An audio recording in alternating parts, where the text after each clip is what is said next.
꿈틀 18쪽입니다.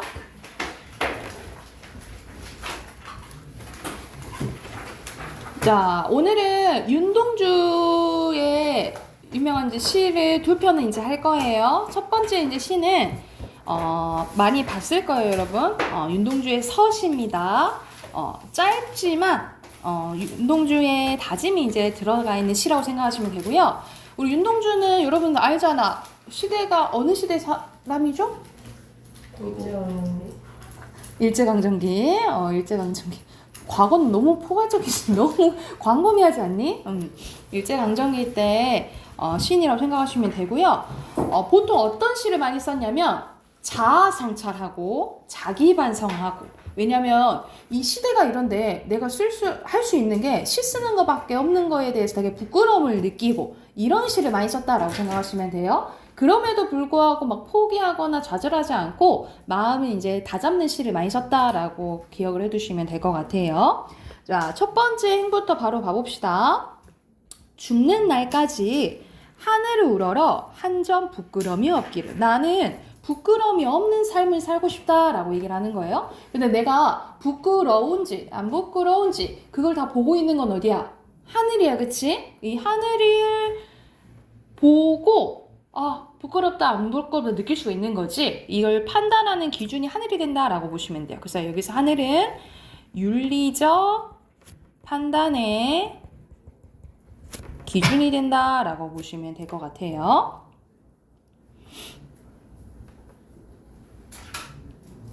자, 잎새에 이는 바람에도 우리가 이파리는 되게 얇잖아, 그치? 조금만 건드려도 막 움직이잖아요, 그쵸? 이 잎새에 있는 바람에도 조그만한 내적인 갈등에도 나는 시적 화자 직접적으로 나와 있고요. 나는 괴로워했대. 감정이 나와 있네요. 근데 괴로워했다라는 과거형이에요, 그쵸?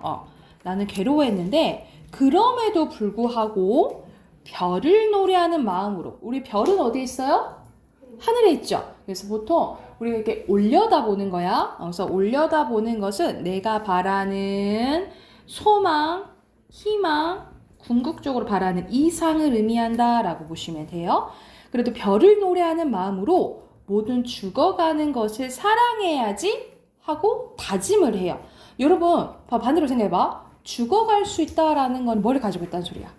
생명? 그렇지. 생명을 가지고 있다는 소리야. 그러면 생명체 중에 우리 인간이 있잖아요. 그러면 특히 윤동주가 생각해야 되는 사람들은 어떤 사람들일까? 독립운동가들. 고로 우리 동포, 우리 민족을 의미하는 거겠죠, 그렇죠? 그래서 사랑에 아주 다짐을 해요. 그리고 나에게 주어진 길. 나에게 주어진 길이라 윤동주가 시인으로서의 삶일 수 있고 아니면은 나라의 나라를 위해서 저항하는 그런 마음일 수도 있겠죠, 그렇죠? 이런 나의 소명 의식을 가지고 걸어가야겠다라고 다짐을 합니다. 그래서 이게 의지적인 태도를 보여요. 근데 겠다잖아, 앞으로의. 그래서 여기서는 시간으로 보면, 시제로 보면은 미래라고 보시면 돼요. 근데 이렇게 다짐을 해. 그런데 오늘은 현재잖아, 그치? 오늘 밤에도, 우리 밤은 항상 그런 건 아니지만 조금 부정적인 거예요, 그쵸? 오늘 밤에도 별이 바람에 스치운대. 근데 내가 잘 살아봐야지 다짐은 했어. 근데 현실은 녹록지 않은 거죠. 그래서 이때 밤은 부정적인 현실, 일제강점기를 의미하고, 아까 별은 어떤 걸 의미한다 했지? 희망. 이상 이런 것들 있잖아요. 이게 약간은 힘들 수도 있다. 시련, 고난을 겪을 수는 있다. 라는 내용입니다.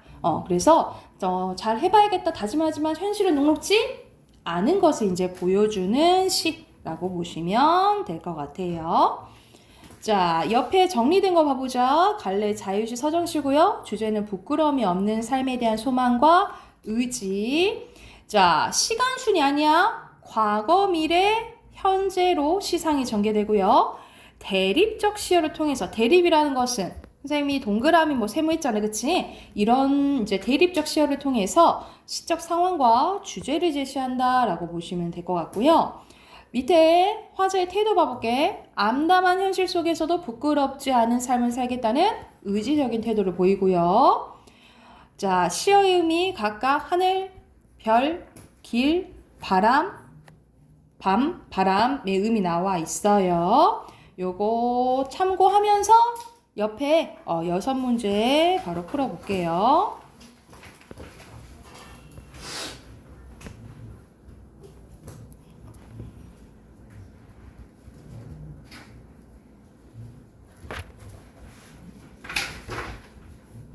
자, 답 확인해 봅시다. 1번에 알맞지 않은 거, 여기서는 시간이 나오긴 하지만 시간의 흐름이 아니잖아, 그치? 4번이고요. 그래서 2번에 어떻게 되는 거야? 과거, 미래, 현재가 되는 거죠? 2번이고요. 3번에 시어의 의미로 알맞지 않은 것은 1번. 그리고 4번에 이거는 시제 맞추는 거잖아요, 그쵸? A에 뭐 들어가야 돼? 미래, 과거, 현재. 네? 아, 그렇게 하는 거구나. B에 나랑 나, 나랑 마. 그 다음에 C에 다라죠. 다라. 5번에 부끄럼이고요. 6번 봐보자. 6번에 보면은 윤동주의 또 다른 시가 나와 있는데 십자가입니다. 괴로웠던 사나이, 행복한 예수 그리스도에게, 이런 괴로웠다는데 행복하다네? 말이 안 되잖아. 네, 무슨 법이죠? 4번. 역설법. 자, 예수 그리스도에게처럼 십자가 만약 허락된다고 한다면 직유랑 가정 나와 있네요. 모가지를 들이고 꽃처럼 피어나는 피를 어두워가는 하늘 밑에 조용히 흘리겠습니다. 여러분, 우리가 예수님 보면 기독교적으로 보면 우리 인간을 구원하기 위해서 와서 2000년 전에 못 박혀 죽었다라고 하는 거잖아요. 그래서 십자가는 뭘 의미하냐면 여기서는 희생을 의미하는 거야. 그래서 여기서는 5번이 되겠죠.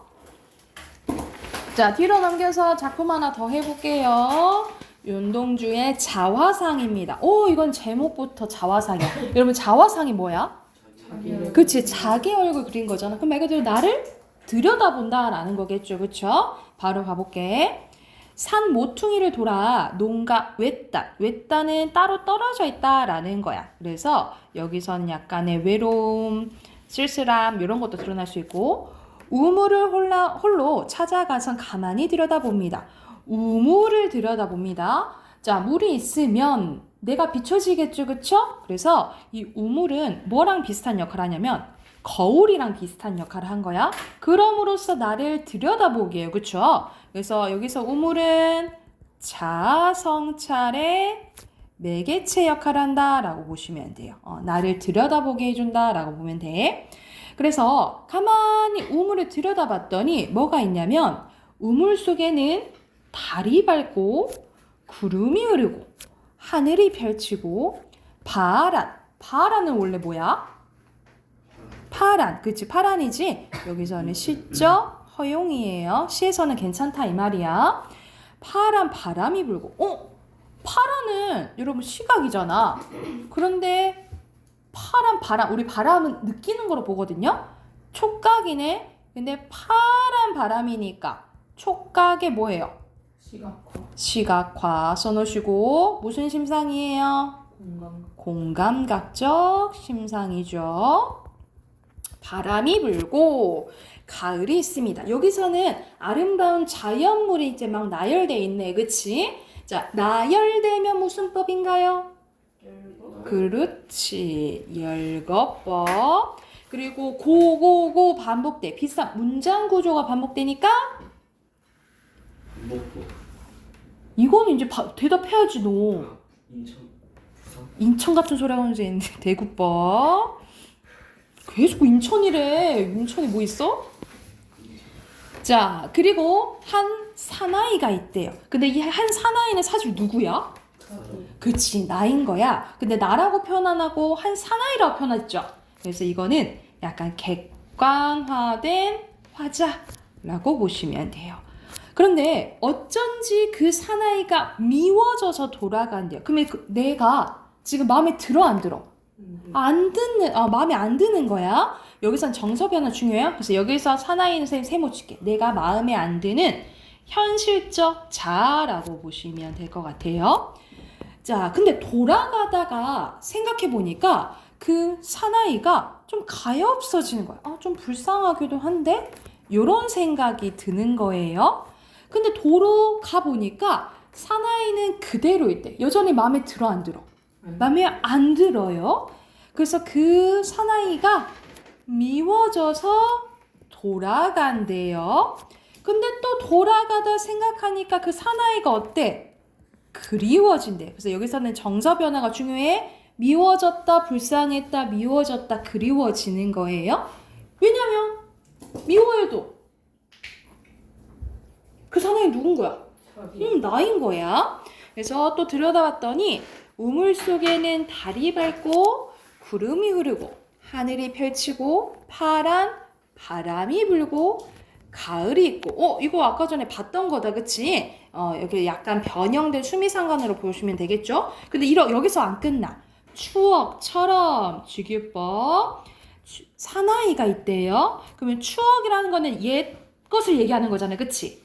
옛 것처럼 그 사나이가 있는데 이 사나이는 지금 현실적인 사나이와 달라요. 예전에 마음에 들었던 나라고, 원래의 나라고 생각하시면 돼요. 그래서 이 사나이는 순수했다.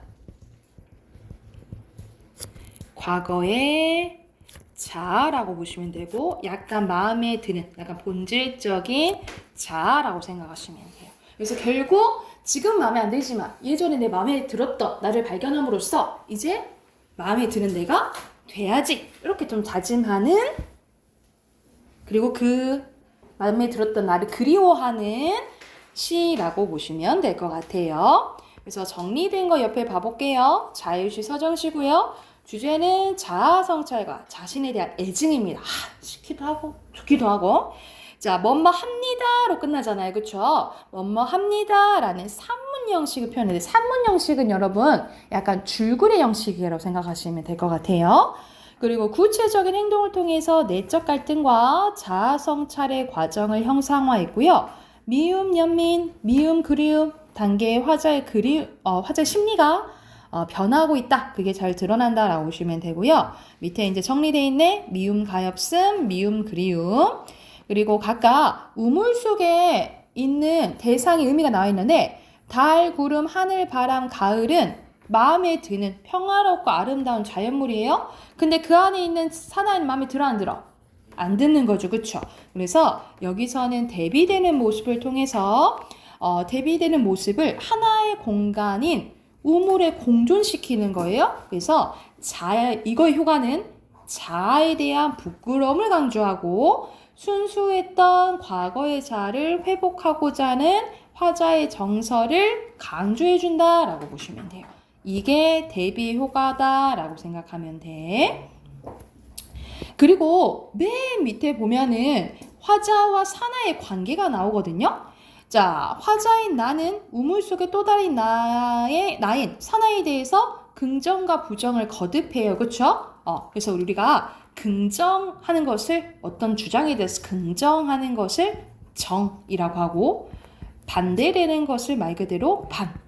이게 합쳐지는 걸 합이라고 해요. 그래서 이걸 정반합이라고 하거든요. 이거는 변증법적 사고관이라고 하는데 뭐 이거를 무조건적으로 막 기억해야 될 필요는 없고 이런 게 좀 드러난다 이 정도만 알아두셔도 될 것 같아요. 그래서 이거 참고하면서 또 옆에 문제 있지? 옆에 7문제 풀어보겠습니다.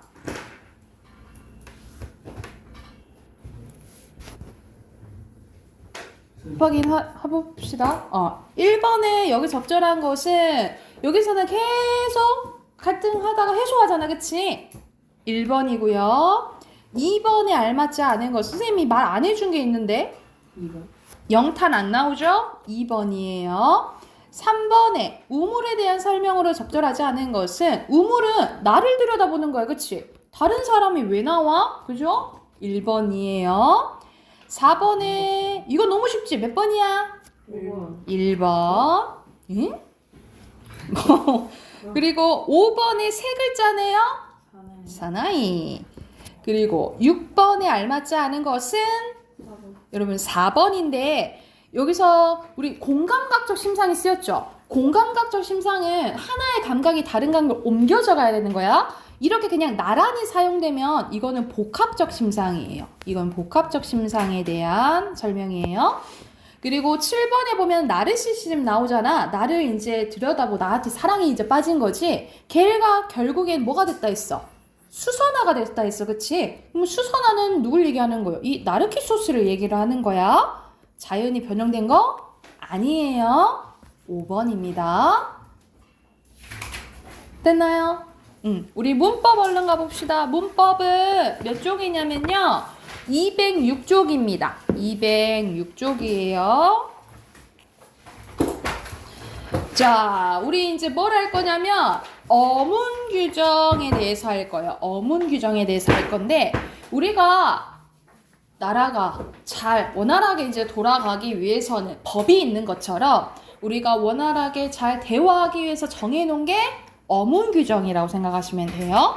자, 어문 규정은 표준어 규정과 왜냐 우리는 지역마다 뭐가 다 있어요? 사투리가 있어서 표준어 정해놓은 거랑 표준 발음법 어떻게 올바르게 발음해야 되는지 그리고 한글 맞춤법 우리 맞춤법 틀렸다 이렇게 얘기하잖아.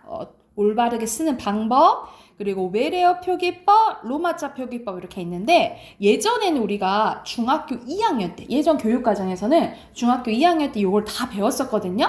근데 요즘에는 외래어 표기법이나 로마자 표기법은 잘 안 배워요. 그리고 이 표준어 규정과 표준 발음법, 한글 맞춤법에서 일부분 나온다라고 생각하시면 될 것 같아요. 이거는 고등학교 때까지 계속 나와요. 특히 2학기 때 여러분 고등학교 1학년 2학기 때 시험범위라고 생각하시면 될 것 같아요.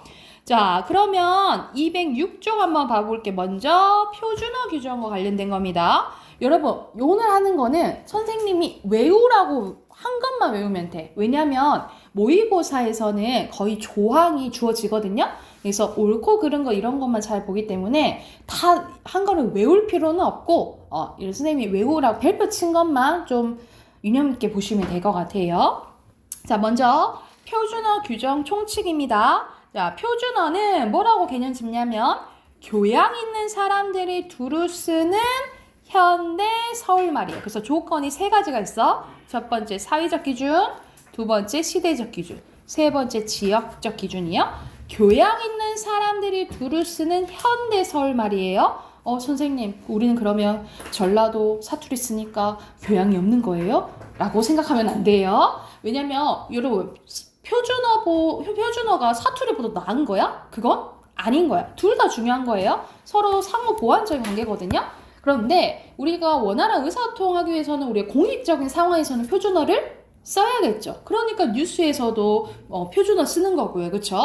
그래서 이렇게 공식적인 상황에서 써야 좀 교양 있다라고 보는 거야. 그래서 표준어를 어떻게 개념지어요? 교양 있는 사람들이 두루 쓰는 현대, 지금 써야 되는 거고 지역은 어디?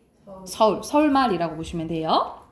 자, 밑에 보면은 발음 변화에 따른 표준어 규정입니다. 자음 관련된 건데요. 다음 단어들은 거센 소리를 가진 형태를 표준어로 삼습니다. 그래서 표준어만 볼게. 나팔꽃, 동틀역의 역이고요. 그리고 부엌, 칸입니다. 그리고 오항이에요. 어원에서 멀어진 형태로 굳어져서 널리 쓰이는 건 그걸 표준어로 삼아요. 강낭콩과 사글세입니다. 원래는 우리 강북 강남 있잖아. 이 강남 쪽에서 나는 콩이라 강남콩이었는데 변해서 강낭콩이 표준어가 됐고요. 우리가 월세 낸다 하잖아. 그치? 근데 삭월세 나뉘어서 내는 월세라서 사골세 했는데 사글세라 돼서 사글세가 뭐가 된 거야? 표준어가 된 거예요. 이해됐나요? 다만 어원적으로 빈칸 원형이에요. 원형에 더 가까운 형태가 아직 쓰이고 있는 것은 그것을 표준어로 삼는데요. 그래서 갈비찜에 갈비, 굴젓, 말겹, 휴지, 저기 이걸 표준어로 보고요. 다음 단어들의 의미가 구별함이 없이 한 가지 형태로만 표준어로 삼습니다. 우리가 돌됐다, 애기 돌됐다 해서 돌, 둘째, 그리고 빌리다. 요것만 이제 표준어로 본다 이 말이에요.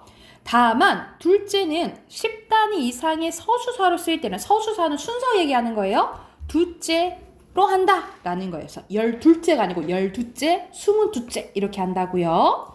그리고 수컷을 이르는 접두사는 수로 통일을 하는데요. 그래서 수꽁, 수놈, 수소, 수사돈 이렇게 되는데 다만 다음 단어에서는 접두사로 다만 여기 2개 별표 칠게요. 다음 단어에서는 접두사 다음으로 나는 빈칸 거센 소리입니다. 거센 소리를 인정하는데 여러분 강아지, 수컷 강아지를 수강아지를 안 하고 뭐라 한다는 거야? 수강아지, 그 다음에 수컷, 수탉, 수태지라고 하거든요. 왜 그러냐면 예전에 수컷, 암컷 했을 때 어떻게 썼냐면 이렇게 썼었어요. 이걸 히읗 종성체언이라고 하거든요. 그래서 이게 합쳐져서 수컷, 암컷 이렇게가 된 거야. 이 히읗이 남아서. 그래서 거센 소리가 난다라고 생각하시면 되겠고요. 근데 다음 단어의 접두사는 수수로 쓰는데 여러분 수수로 쓰는 동물이 3가지가 있어요. 양염소지요. 이거는 배우세요.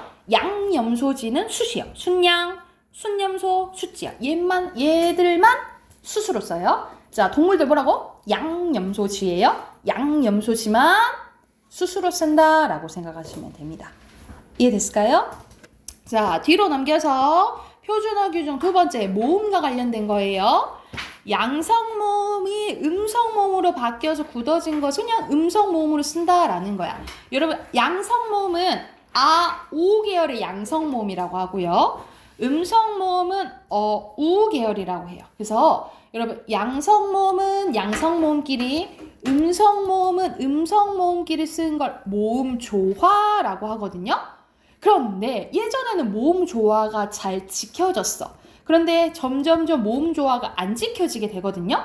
그 예시가 뭐냐면 여러분 예전에 표준어는 깡총, 깡총이었어요. 아, 오잖아. 그치? 근데 지금은 뭐가 표준어냐면 깡충이 표준어예요. 이건 모음조화가 깨진 예시라고 생각하시면 돼요. 그래서 표준어는 동이가 아니라 둥이, 발가숭이, 보퉁이, 깡충이고요. 그리고 오뚜기가 아니라 오뚜기예요. 오뚜기, 주추는 기둥이 되는 걸 얘기해요. 주춧돌 했을 때 뻗정다리, 아서라, 아서라 하지 말아라 이걸 얘기를 하는 거예요. 그래서 여기서는 모음 조화가 깨진 게 표준어가 된 예시라고 생각하시면 될 것 같아요. 다만 어원의식이 강하게 작용되는 다음 단어에서는 빈칸 양성입니다. 양성 모음 형태를 그대로 표준어로 삼아요. 그래서 우리가 부조한다, 부조금 낸다 했을 때 사돈, 삼촌입니다. 이것을 표준어로 삼는 거예요. 제9항입니다. 이모음 역행동화에 의한 발음은 원칙적으로 표준 발음을 인정하지 않지만 다만 다음 단어들은 그러한 동화가 적용된 형태를 삼는다라는 건데 여러분 이모음 역행동화는 뭐냐면 여러분 단모음 외운 거 기억나지? 단모음 10개 뭐야? 이에에, 위외, 으어아, 우오 외운 거 기억나죠?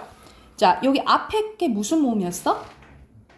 전설. 그렇지. 전설 모음이고 뒤에가 후설 모음인데요. 이 모음 역행동화는 뭐냐면 후설 모음이 전설 모음화 되는 걸 얘기를 하는 거예요. 예를 들어서 아기가 있어. 자, 아는 여러분 무슨 모음이에요? 후설 모음이죠. 그치? 근데 우리는 어떻게 발음한 경우가 있어? 애기야 이렇게 발음하는 경우가 있단 말이지. 그치? 이게 이 모음 역행동화 이의 영향으로 아가 애 발음 낸다 이 말이야. 전설 모음화라고 해요. 이 모음 역행동화 같은 말로 뭐라 한다고? 전설 모음화라고 해요. 근데 이거는 사실 표준 발음으로 인정해 안 해? 인정하지 않는다 했잖아. 근데 예외적으로 인정되는 걸 얘기하는 거예요. 서울 내기, 풋내기 했을 때 내기, 그 다음에 냄비, 동댕이 치다는 적용된 채로 표준어를 삼는다라고 보시면 돼요. 그런데 다음 단어는 이 몸 역행동화가 일어나지 아니한 형태를 표준어로 삼아요. 대표적인 게 아지랭이가 아니고 아지랑이에요. 우리 이렇게 이글이글 하는 거 있잖아. 아지랑이에요. 그리고 뭐가 있냐면 구별하는 게 기술장애한테는 장이가 붙고요. 어떠한 속성이 많은 사람한테는 쟁이가 붙어요. 그래서 우리가 뚱땅뚱땅 대장간에서 일하는 사람은 대장장이라고 하잖아. 그치? 기술적인 게 붙은 게 장이에요. 그래서 미장이, 유기장이고요. 그리고 쟁이는 속성이 많은 사람이에요. 멋이 많은 사람, 멋쟁이. 이렇게 표준어가 되는 거야. 그리고 담쟁이, 덩굴, 소금쟁이, 골목쟁이가 표준어입니다. 그리고 다음 단어는 모음이 단순한 형태를 표준어로 삼는데요. 표준어 볼게요. 괴팍하다, 뭐뭐 하는 구먼, 미루나무, 여느집 할 때 여느, 온날, 캐캐 먹다, 허우대가 멀쩡하다, 허우대, 그리고 허우적, 허우적이 표준어입니다. 그래서 이 표준어만 이제 이게 표준어구나 이 정도 이제 보시면 될 것 같아요. 뒤로 넘겨봅시다. 한 장 더 해볼게요. 자, 이어서 모음에 대해서 나오는데 다음 단어에서는 모음의 발음 변화를 인정하여 발음이 바뀌어 굳어진 형태를 표준어로 삼는데 대표적으로 뭐뭐하는 구려, 깍쟁이, 나무라다, 미숫가루의 미수, 바라다의 바람, 바람의 바라다, 그다음에 상추, 주책, 지루하다, 허드렛니 할 때 허드렛, 호루라기가 표준어고요. 자, 여기 또 별표, 잘 나온대. 여기 별표, 제 12항입니다. 여러분, 웃이랑 윗이랑을 구별해야 돼. 윗을 구별해야 되는데, 여러분, 위, 아래잖아. 위, 아래. 아래가 있으면 윗을 써요. 근데 아래가 없으면 웃을 써요. 여러분, 아래 어른이 있어?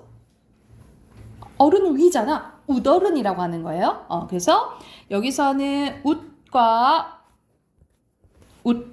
윗 구별하는 건데, 위에 맞춰 윗을 통일하는데요. 윗눈썹, 윗니, 윗도리, 윗. 보통 이제 윗으로 쓰는데요. 다만이 뭐예요? 다만 뒤에 된 소리나 거센 소리가 오잖아요?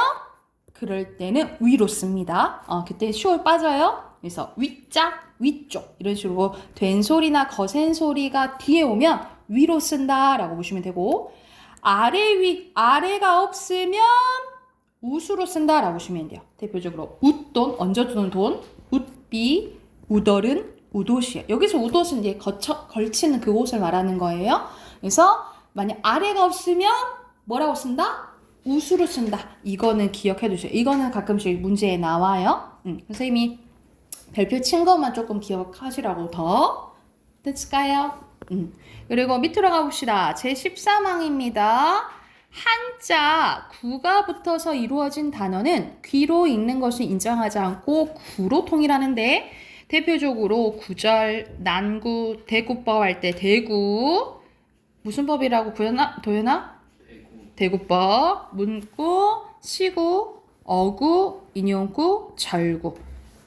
이거는 중요하지 않아요? 뒤로 옆으로 넘어갈게요.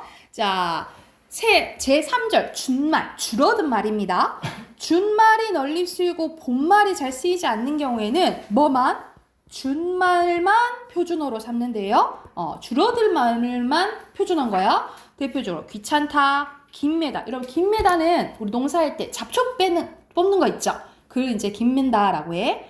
또아리, 우리 먹는 무, 뱀, 빔이고요. 그리고 샘, 생쥐, 솔개, 온갖, 장사치. 이거는 줄어든 말을 표준어로 삼는다라고 보시면 되고 그리고 준말이 쓰이고 있더라도 본말이 널리 쓰이고 있으면 본말만 표준어로 삼아요. 그래서 대표적으로 경황 없다, 궁상 떨다, 귀이개, 낌새, 낙인 찍다, 돗자리, 뒤흉박, 마구잡이 그리고 모의, 벽돌, 살얼음판, 수두룩하다, 일구다 무엇인가 이렇게 일하다 이 말이 있겠죠? 만들어내다, 태왕 맞다, 부스럼 이걸 표준어로 삼는다라고 보시면 되고 우리 부럼 까먹는다 하잖아. 우리 그 견과류 먹는다 하잖아요. 그럴 때는 표준어예요. 부럼은. 자, 그런데 제 16항 가볼게. 준말과 본말이 다 같이 널리 쓰이면서 준말의 효용이 뚜렷하게 인정된 것은 두 가지 다 뭐로 삼는데요? 표준어로 삼는데요. 두 가지 다 표준어인 경우인 거야. 그래서 거짓불이 거짓불, 노을도 되고 놀도 된다 이 말이야. 막대기 막대, 막대기 막대도 많이 쓰이죠, 그쵸? 망태기 망태, 머물다, 서두르다 이거 둘 다 된다 이 말이야. 서툴다, 쉬니도 된다 이 말이요. 오니도 되고요, 오니. 외다, 이주거리다.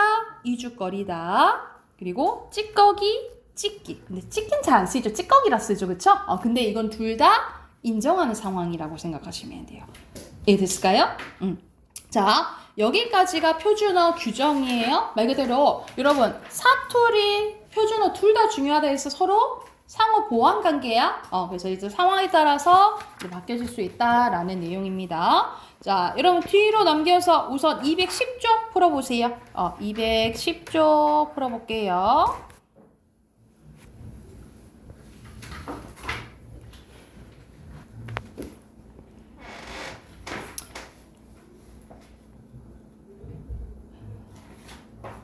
여러분 210쪽만 우선 풀어올게요. 나머지는 내일 와서 풀자. 내일 와서 풀고 210쪽 풀어오시고 오늘 틀린 단어 써오시고 3강 공부해오세요. 아셨죠?